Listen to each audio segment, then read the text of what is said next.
So ayun guys, no, pangalawang station natin dito sa Shell ng Santa Lucia. And so wakas mga Lodi, kumpleto na po yung ating mga kasama. O ready na po kami sa Maralaki, Tanay Rizal.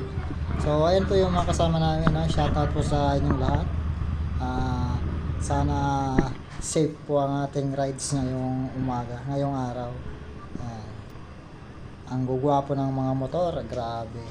Mga 400cc yan mga Lodi.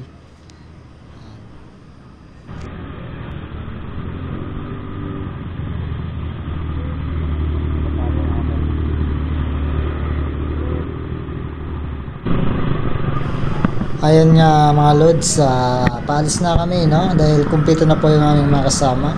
So see you soon, Tanay Rizal, Maralaki. Di po namin alam kung saan kami makakarating din sa Tanay Rizal. So ayan, once again mga Lodi, ride safe po sa ating lahat.